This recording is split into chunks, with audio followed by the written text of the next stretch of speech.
Everyone, it's time for us to go and take a look at the Apple Watch Series 5 and see how this particular Apple Watch holds up in 2025. Now, number one, a very big thing to keep in mind here. There's a lot of Apple Watch that you can buy in the market right now. I don't know if this one would be the first one I'd recommend buying, but to give you some perspective, I'm currently still using an Apple Watch Series 4, and I'm still having like a pretty decent time with it. So if you're in the market and you want to go and pick one of these types of watches up, I definitely do think this is a very decent option for the most part. And I still think there's a lot of reasons why people should go ahead and buy it. So if you're in the market and you want to pick it up, links are down in the description. You can get this Apple Watch or some other Apple Watches that I would recommend buying this year in the description below. You can get them from there. You can help support the channel at the exact same time. Now, starting off with the outside of the Apple Watch Series 5, this particular watch comes out in a few different sizes. So it comes out in that 40mm size or that 44mm size. And the thing I can definitely tell you about this particular watch is that for the most part, this watch still looks pretty good. I love the size that you can basically buy this thing with. You're also getting an always on display. And this watch came out in so many different colors, it's like not even funny. Now being able to switch between those display sizes is also something that's very nice. So you have that type of capability right there too. And it gets up to 1000 nits of brightness, which is about the same as the iPhone SE 2nd generation or the Apple Watch SE 2nd generation. And it's about the same screen size too. You have the buttons on the side, you have the wireless charging pad on the back side, and then you have the ability to change out the bands. Being able to change out those bands in and of itself is something that's really cool.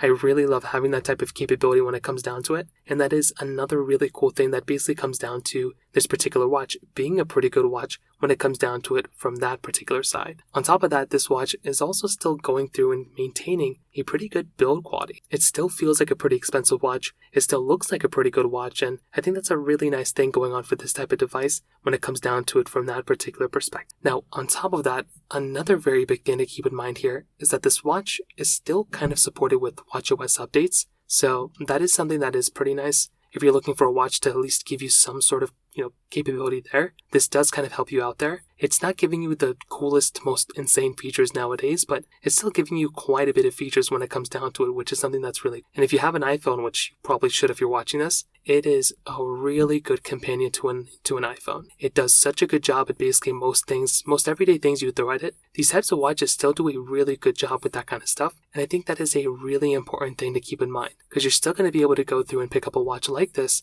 and you're still going to be able to maintain really good type of features. This thing can go through and still maintain really good capability when it comes down to the features inside. It does sleep tracking, it tracks your steps, your workouts, everything like that. This type of watch can basically go through and handle. It also has an ECG app built in. It's also giving you high and low heart rate notifications, irregular rhythm notifications, and it's also giving you sleep tracking as well, which is something that's so cool. I love having sleep tracking, and this is another really awesome thing going through, and it's also giving you cycle tracking as well, which that in and of itself is another really cool thing. So what I'm going to tell you is, I think the Apple Watch Series 5 is still a really good type of Apple Watch. It's still going to be giving you a really good experience. It's going to hold up fairly well for the most part. It may not be like the most perfect watch in the world, but I do think if you're in the market and you're going to already go through and buy a watch, this thing is a decent option. But if you have a little bit more money to spend, I think an Apple Watch Series 7 or an Apple Watch Series 8 would be a really good watch to pick up. And I think those ones might make a little bit more sense to go and buy rather than this one. So in terms of that